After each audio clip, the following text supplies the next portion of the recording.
on a 2-week trip to Afghanistan. If you're wondering about the camera, mate. Journalist Scott Taylor sat down with Afghan generals, warlords, and parliamentarians, only to be offered something unexpected by the head of the Afghan intelligence service: the chance to put a face on the enemy. As a special sort of treat or whatever, he said, well, how would you like to interview a suicide bomber? A rare offer to come face to face with the Taliban.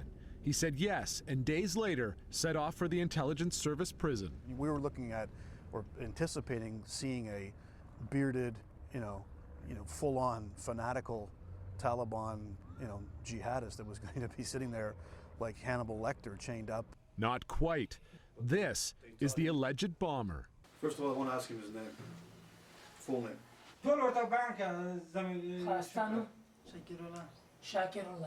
Illiterate, scared, and only 14 years old, Shakirullah was caught driving a car loaded with explosives into a crowded market on New Year's Eve near the border with Pakistan.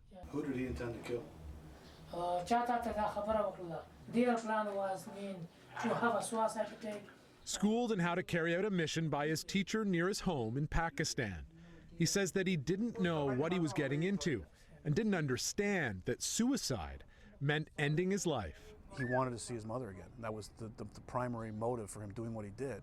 He believed he had to go through this test in order to be reunited with his family. Afghan intelligence won't say how they caught him, but Shakirullah didn't follow through with that test. Suicide bombers and IED attacks are the weapons of choice in this war, exacting a mounting toll on Afghan civilians and NATO forces.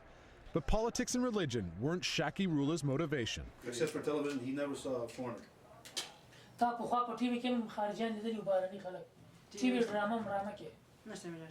You can't hate the kid. You can only feel sorry for him. The fact that he would have been that manipulated and that they would take somebody who's that simple, give them those sorts of promises. I'm very sick for my mother and to see my parents. But now we have a better idea of how this young homesick boy became the suicidal enemy. Peter Harris, Global News, Ottawa.